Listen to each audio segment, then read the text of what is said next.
This podcast is meant for general health information and is not meant to override any medical advice. All questions will be screened and not contain any personal information. If you want a private consultation, contact us via positivechoice.org, or you can contact your provider directly.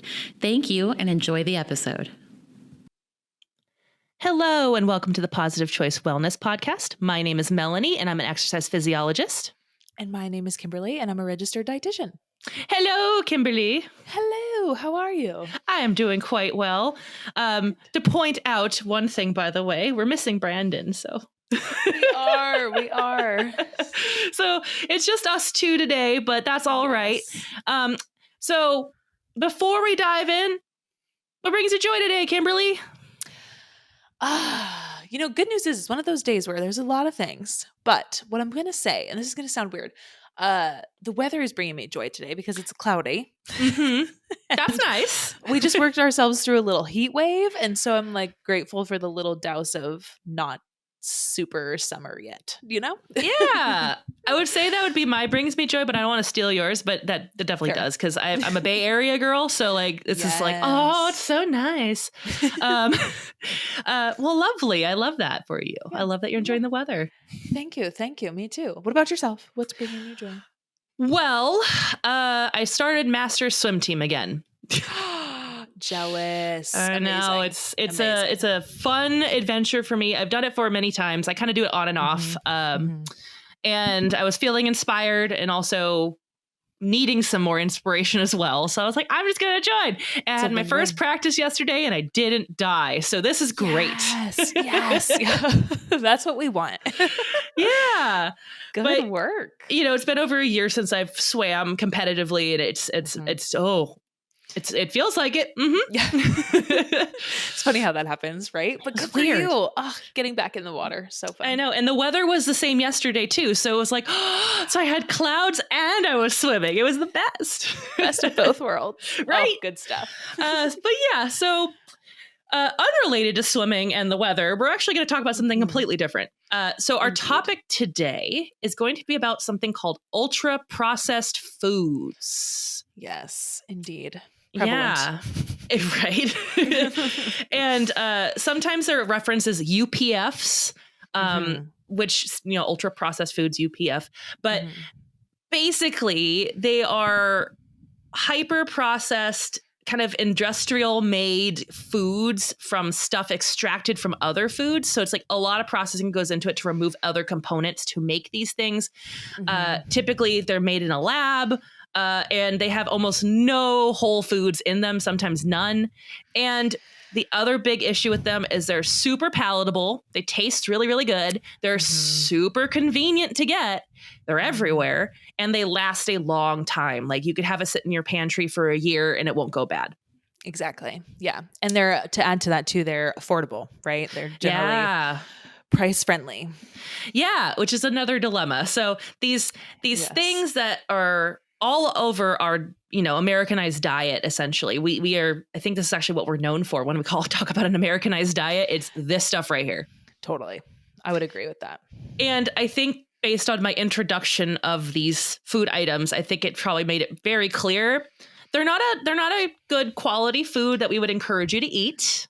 Yes. Yeah. The, primary basis of our diet should not be founded in these foods. That's for sure. No, not really. And I know, right? And there's a lot of components to them that can make them, it's easy to clue into them when you're looking for stuff at the store. Typically, it's not in the produce aisle. It's not in the meat aisle. That's usually the giveaway. I was going to say it's going to come with a label. Yeah. It's going to come with an ingredients list. And to your point, which I think is so fascinating, some of the ingredients on the list are like, we talk about, don't eat foods that you can't pronounce. That's something that I've heard before, or ingredients that you can't pronounce, excuse me. And there's like actual things in these ultra processed foods that are not actual food, which is really interesting. I love to talk about Michael Pollan stuff because he just always has such good information. But one of the things he calls them is food-like products. Ooh. So they're not food, they're food-like. So similar, right? Mm-hmm. And gosh, there's some ingredients that are pretty common in them that kind of give it away. You know, artificial flavorings, colorings, sweeteners, preservatives, emulsifiers, thickening agents, modified starches, anything that's been isolated, right? Like it's a lot. Yeah, it's a lot. And the longer that list gets, the more processed that food is, right? Yeah. And like what kind of things are ultra processed foods? Like what are some examples of those? Oof. I mean, I'm not allowed to say names, right? No. Of course not. Okay, immediately jump into mine is like different kinds of toaster pastries or ultra, I didn't mean to use that word. Very flavorful chips covered in colorful powders that you have to lick off your fingers, right? Yes.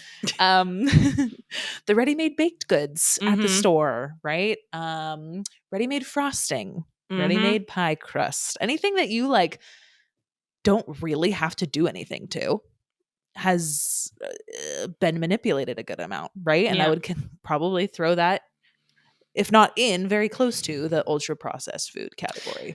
Yeah. And the list is very, very long. Like that, we were scraping the surface there, but yes, you know, like protein bars, right? Like, thank you. Huge one. Yes. Yeah. People don't realize that are like the energy bars. Pre-flavored yogurts. Like those can be ultra processed. Like not all of them, but definitely a good chunk of them are. Thank you. And like deli meats, hot dogs. Crazy amount of beverages these days, right? Coffee drinks, energy drinks. Yeah. It's sodas. It's stuff that I think, I don't remember who told us. Maybe it was Chris. I don't know. Our former supervisor, now like head of the department, but I think he was talking about like, if you were to ask your great grandmother, what is this ingredient? And she doesn't know, maybe don't eat it. Yes. Okay. I love that he said that because I heard a doctor say once recently, don't eat anything that didn't exist 150 years ago. Right. So it's the same kind of concept. Yeah. That's interesting. Yeah. And I think that's a good point because we manipulate our foods a lot. And there's a lot of reasons why that happens. Unfortunately, it's not exactly a good thing, but right.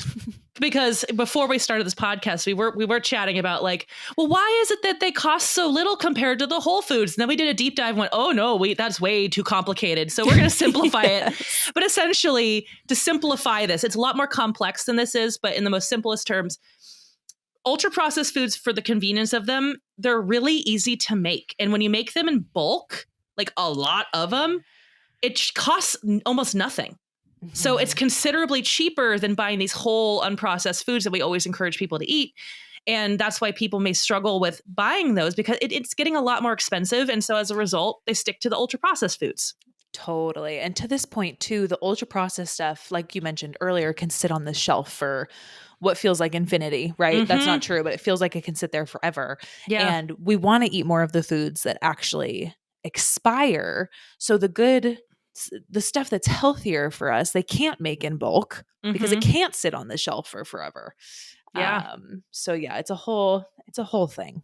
Yeah. And like I have a conversation sometimes when I talk about trans fats, which trans fats are a prime example of ultra processed. Yes. And so trans fats were banned in quote unquote 2018. However, like the pandemic happened, then there was some extensions. So I think it was like official in 2021, although I think it ended up being 2023, but because they pushed it out a little bit longer. But regardless of the fact, they're in theory supposed to be banned from our food in America, right?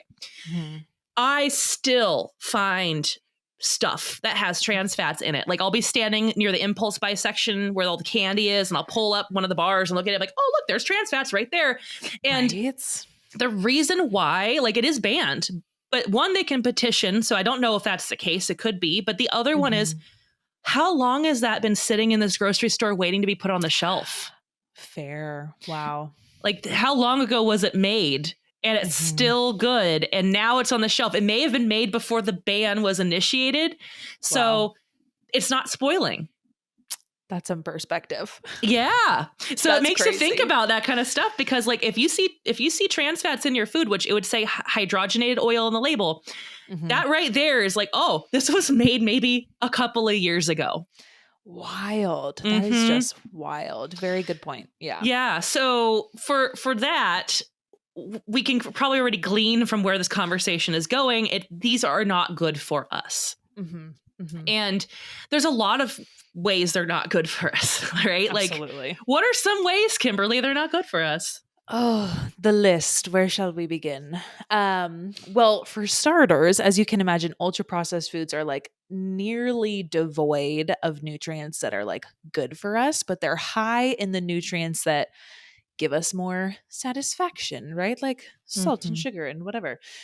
So these kinds of things can actually, of course, as you can imagine, lead to overconsumption or weight gain, right? Because they're not going to fill us up. We're not getting like the fiber component in there. So weight gain, of course, becomes a factor. You mentioned the trans fats, which is an unhealthy source of fat. They're also high in saturated fat, which is one that we want to keep our eyes on too. Lots of salt. So then we were looking into things like cardiovascular related, right? High blood pressure, heart disease, different things that can stem from that as well. And Melanie and I, we were doing some digging, some research, but we found that they're also tied to increased risk of cancer, type 2 diabetes, which is not shocking. A lot of those ultra processed foods are associated with lots of sugar, right? Yeah. Because again, we like flavor, sweetness specifically here in America. But other interesting ones include mental health disorders and also disruption of our gut microbiome, which, I mean, we have episodes where we talk about the gut and how influential it is, but it is tied to almost everything. Mhm. And a lot of chronic disease starts or ends with the health of our gut, to be honest. Mhm. So there's a whole cascade here that these ultra processed foods, over consuming them, regularly consuming them, can have some effects on our health. Yeah, exactly. Not great, right? Not Right, great. right. Not great. And we can start with the most obvious one, I think, the, obesity, weight gain, the issues stemming around that. Because one of the things that ultra processed foods, being that they're food-like products, they're also stripped of a majority of the nutritious factors about them. Like, that's the thing about ultra processed food. You strip out the nutrition, you leave it bare bones. It's probably not going to spoil. And one of the things, I read an article a while ago, not a while ago, but like at least a year ago, that was talking about ultra processed foods and specifically in terms of how our body responds to them. And they said, like, this is, for the record, it's not literally what they are, but it's how they behave. Okay. So to be very clear on what I'm about to say, they behave like pre-digested food. Yeah. Yuck. Ooh. That's rough. Yuck. So it's essentially like food that's just, once you eat it, it's ready. And there's not a lot of digestion that happens. Yeah. So it doesn't make your body work even naturally how it's supposed to break down food. Like, it's just like ready to go, upload into the bloodstream. Pretty much absorb it almost immediately, which is problematic because most whole unprocessed foods take, time to digest. And 100%. Yeah. So I like the way you describe that though, because it's like how I say it in my classes sometimes is like they remove the roughage, anything that makes you have to chew or to work for it, right? Because they study us on a psychological level, which is sometimes creepy feeling, but we really like the melt in your mouth, those textures, right, that seem more palatable to us, the flavors, we want them to hit us hard and fast, that kind of thing. And that's what they're going for, is a pleasure experience. They're not going for a nutritious one. Oh yeah. So yeah, there's that's a whole career path called food psychology. Oh, wow. Yeah. Like, it's people who get into the psychology around food and how we react mentally, how our brains function. And like, they do, CT scans on people and like look at their brains when they eat certain foods, what happens. And the reward centers will light up. And unfortunately, a lot of food psychologists ends up working for companies to make foods more palatable, which could be detrimental to us in the long term because they want to make their bottom line, right? And that's good for them, but at our expense, which I think is a little bit problematic. 100%. I agree with that. Yeah, it's obviously a very money-making industry. Yeah. But yeah. And so at the expense. It's challenging because like some of them masquerade as health foods. It's a problem. Like protein bars, like you mentioned. Yeah. They like market the protein bars, which is a very good example of things that masquerade as a health food when in fact they're ultra processed. Like, there's no denying that. If you look at the ingredients, it's very obvious that's what they are. And, it's typically a challenge for people to, especially in the life of convenience, to like sit down and like have a time to cook and make things and get stuff ready. And sometimes it's easier just to grab and go and get a protein bar. But if a majority of our diet is reliant on these ultra processed foods, they're not very nutritious. They're easy to digest. And as a result, it's easy to eat too much of them. And that's where we start gaining weight and struggling with obesity, things like that, which can ultimately lead to diabetes. Exactly. Right. Exactly. So yeah, to your point, you might be filling your stomach, but you're not fueling your body with these foods. So we start to reap the lack of benefits from that. Consequences, right? There you go. Consequences. Thank you. Lack of benefits. Yeah, we reap the consequences from that. Totally.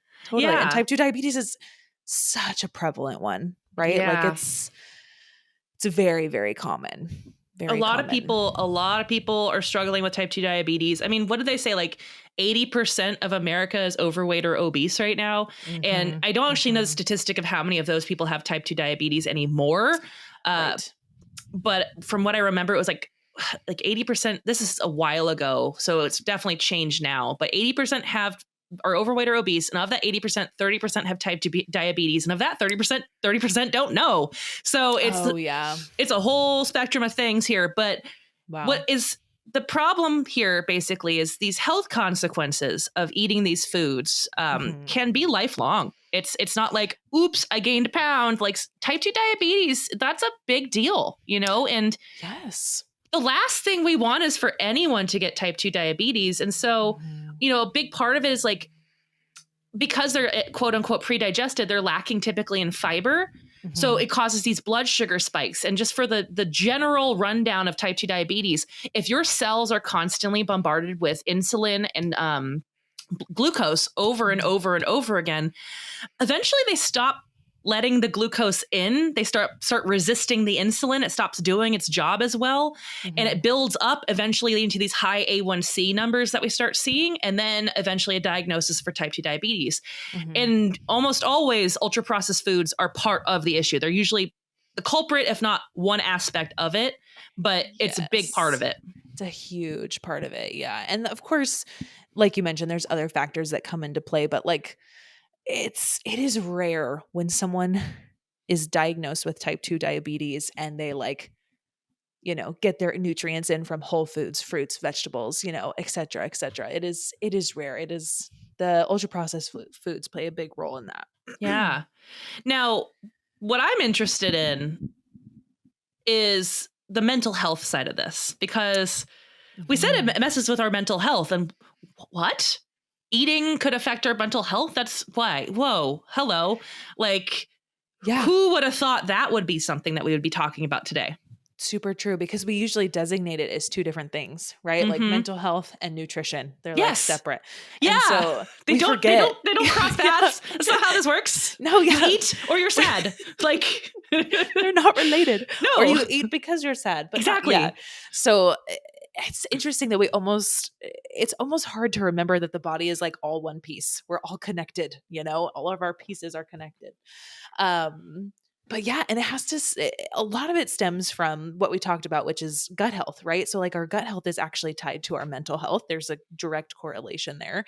And our gut talks to our brain, as a matter of fact. So gut isn't just our stomach. It's going to include our intestines as well, small and large. But when we consume a lot of these ultra processed foods, they've actually been linked to depression, anxiety, and psychological distress, especially in younger adults and women. And a lot of that actually comes from, which I mentioned earlier, as far as gut health goes, but inflammation. Inflammation is the first step in. It's like that buzzword. A lot of different chronic diseases. Inflammation is the first step. And a lot of that can stem from the health of our gut, which, like I mentioned, is tied to our brain. So, and also to circle back, the type 2 diabetes, excess sugar in your bloodstream also causes chronic inflammation. So it's like, it's all kind of interconnected in a weird way. Yep. Exactly. Totally true.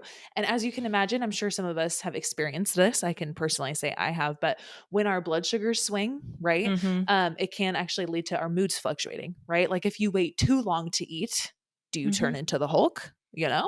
like when we're super starving and we should have eaten hours ago. Mm-hmm. So when we allow those swings, of course, that's not good for our blood sugars and type 2 diabetes risk and all of that, but our mental health as well. Yeah. So it's lots of things. It's just, I think, let food be thy medicine, right? And the goal is to heal our body, not harm it. And unfortunately, these ultra processed foods do more harm than good, really, at the end of the day. Correct. Especially because, think of it this way. If you are eating a diet high in ultra processed foods, you start maybe feeling more depressed or more anxious or just generally unwell. Mm-hmm. What do? We don't feel good. A lot of people do this. Mm-hmm. We eat. And then what do you want to eat? Well, it ain't going to be an apple. Yeah. You're not turning to an apple. It might be some ice cream or cookies or chips or things that make you feel better. And guess what those things are? Ultra processed foods. Yes. So we're basically setting ourselves up for failure in this vicious loop, this vicious cycle of we are eating poorly. We feel bad. So we continue to eat bad because we feel bad. And this keeps going. Yes. I was going to say that is a vicious cycle. That's really significant because we do, a lot of us eat to cope with emotion or, on the opposite hand of that, not just negative emotions, but happy ones too, right? Like we eat to celebrate or anything of that nature. So it's absolutely cyclical. Pretty much almost every culture uses food as a means of celebrating or bonding with other people. Like it's a cultural thing, right? Absolutely. So we have these mental health things that could be a problem, but then the other flip side of this is like there's neurological things that could be a problem too. It's not just mental health actually, because quite a few studies have been cropping up in the last 2 years now. So pretty recently regarding Alzheimer's and dementia and ultra processed food intake. That is so fascinating. And what they're finding between a bunch of different studies. So there's one study they did in neurology. So the associations between ultra-processed food consumption and incident cognitive impairment and stroke. So essentially between getting some form of dementia and stroke, right? Mm-hmm. And they found that there was a 10%, if you had a 10% increase in ultra-processed foods in your diet, you would have a 16% higher risk of cognitive impairment. Wow. So that's pretty considerable. And with that same 10% ultra processed food consumption, you'd have an 8% higher risk of a stroke. Wow. And there's multiple studies, they're finding your risk factors increase depending on, how much you're consuming. Like if you consume 20% of your calories from ultra processed foods, they did a study in Brazil, and that was in JAMA Neurology. So that one estimated people getting about 28% faster cognitive decline in people. Wow. It's wild. They're finding it's affecting our brains more than just making us sad. It's actually affecting us in a way that's really detrimental to our way of thinking. Wow. That's some really fascinating research coming out about that because we, to our point earlier, we so think that what we put in our gut really is just going to affect our weight, maybe our blood sugar, right? Our blood pressure, whatever. But we don't think about it affecting us on a mental health level. That is just. Yeah. And, the other thing to mention too, because we talked about inflammation already, but that is a known contributor to degenerative diseases like Alzheimer's. That is a known thing to be a problem for that. Right. So if your diet is consistently high in inflammatory foods like ultra processed foods, you're already setting yourself up to have higher risk of that, which is not ideal, right? That's the last thing we want to have happen. Absolutely. Absolutely. Yeah. So a lot of this is really serious, right? This is really serious, the repercussions that we can face just from this overconsumption of these ultra processed foods, which are to your, they're everywhere on every corner. It is. And they taste good. And that's what makes it hard. They taste good. Yep. They're enjoyable. I could throw back a bag of chips and be like, oh, that was so good. It doesn't mean it's good for me. It just was tasty, right? Pleasurable in the moment. But exactly. 100%. We can all do it. It's so challenging to cut those out. As we already mentioned, they're way cheap. It's easy to get them everywhere. They taste really good. They're addictive in a sense. Oh, yeah. Yeah.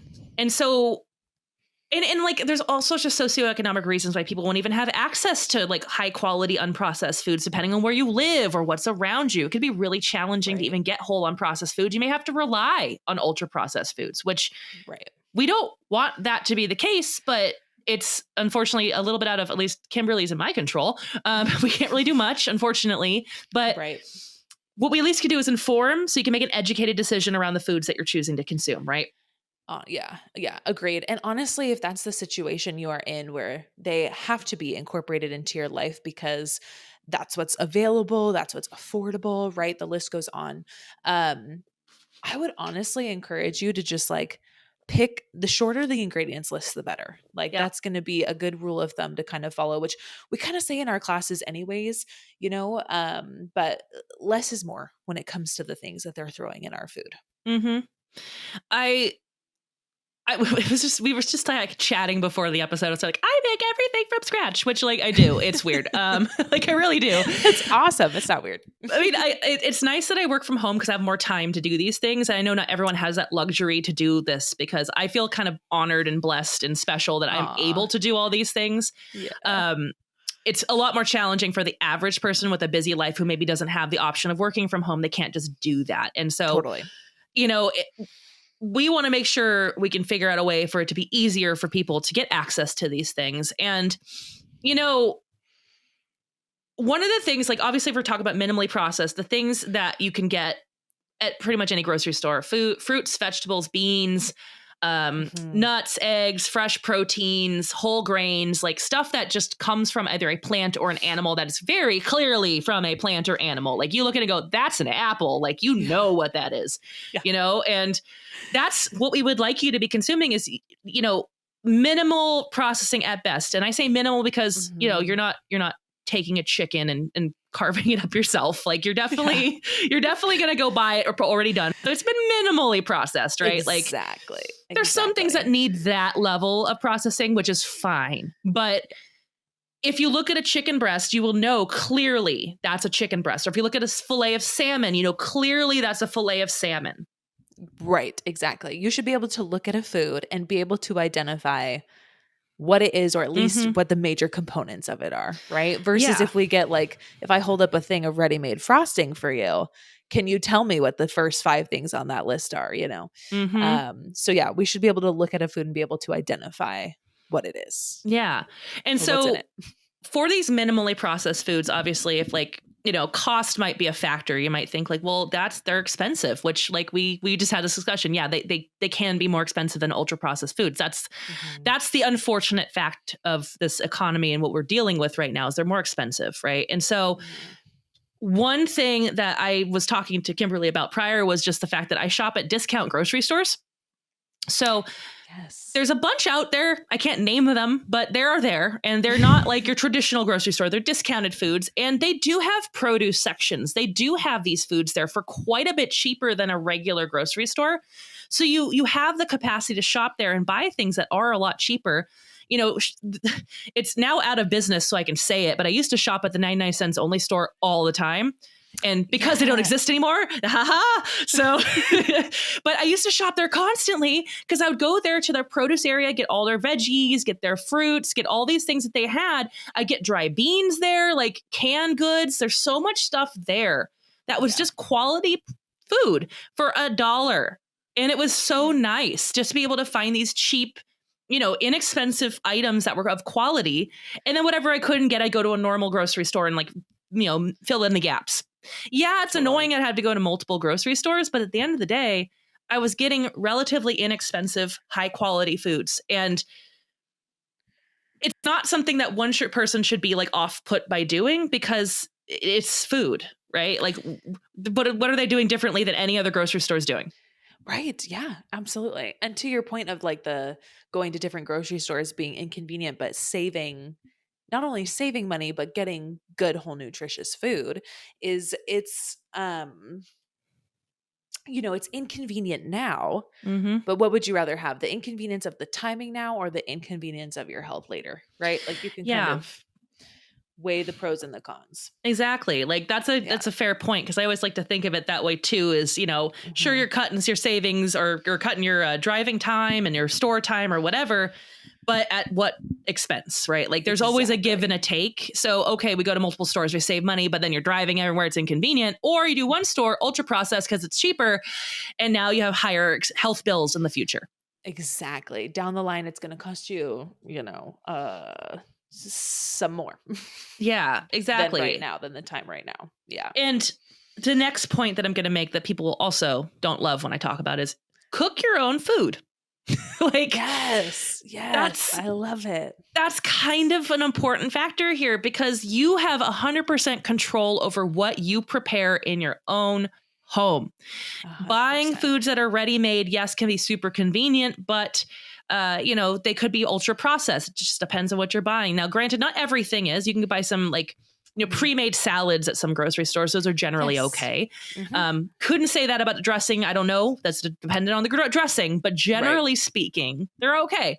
Yeah. And if that's more convenient for you to do, then by all means, but making it yourself is a much better option. But I also recognize that not everyone has the time or the willpower or even the desire to cook their own meals. And that can be a challenge. It can be hard. And if you fall into that category of simply hating it, right? Mm-hmm. Don't want to do it, no desire, anything like that, I would encourage you to step out of your comfort zone and try just like one meal, something that would be easy, like get a ready-made salad like that. A bag-o salad is what we call them in my house. And, some protein that's going to sound good. And there you go. Like that's a step in the right direction versus grabbing a frozen meal from the frozen section, or something of that nature. So just start with one a week, and kind of go from there, try to build. But yeah, it's a lot better. The more we can do at home, it has a really powerful influence over what we then eat, right? Exactly. And, make it as convenient for yourself as you need. And we don't expect anyone to be perfect. We're not saying like, can't eat any of this ever again, because that's not feasible for most people. So that's not what we're saying. It's really just make a point to do more yourself than have other people do it for you. Like do it as much as you can. Yes, you manipulate your food. Don't have the companies do it for you. Exactly. And there's all sorts of little swaps you can do that don't need to be a full-on cooking extravaganza. Like the first one can just be choose plain yogurt over a flavored yogurt. And then you doctor up your yogurt. You add honey, you add fruit, Love that. And same kind of line of thought here. You can get frozen fruits and vegetables. They're frozen at peak freshness, already chopped, already ready to go. So you can use some frozen veggies to add bulk to your next meal. You don't have to buy it all raw and wash it and chop it and blah, blah, blah. So trying to work with yourself a little bit. Yeah. I love that. Exactly. Frozen veggies. You can even buy frozen rice and even buy frozen protein, and you can just get everything frozen and just microwave it, make it easy. You can get frozen little cubes of garlic if you want to get more of the fresh garlic in there. Exactly. Absolutely. Make it convenient for yourself. Like make work it convenient. With yourself. And those would be examples of minimally processed foods, like very minimally processed. Like there is a level because someone had to chop it up and put it in the bag for you. But other than that, they're minimally processed. So they are going to be more quality. And ultimately, you have to do what you can within your own budget. So recognize that, if it's too expensive to do certain things, we get that. And, it is what it is. But I can tell you, I'm pretty sure a bag of dried beans is like $1. So I'm pretty sure that's okay. It's a good source of protein. It's also a good source of carbs. It's also a great source of fiber. Throw them in a pressure cooker or on your stove and cook them up, or canned beans even, right? Beans are great. Beans are great. So fat. Your gut loves them too. Speaking of gut health, your gut just loves beans. So I think you have such a good point there that, again, it's about the convenience, right? It might be inconvenient to cook at your home, but it's going to absolutely be more affordable because you can, on a long term, you can cook more food, right? Have leftovers, et cetera, and you'll wind up saving money that way. I think another thing to talk about the cost point as well, because I think some people are like, well, yeah, but it's cheaper just to buy the ultra processed. The ultra processed foods you're buying generally are 1 or 2 servings probably. Unless it's a bag of chips or something. Exactly. It's 1 or 2 servings. Whereas you go buy those big old containers of salad for $5. That could be a week's worth of salad for your family. Yeah.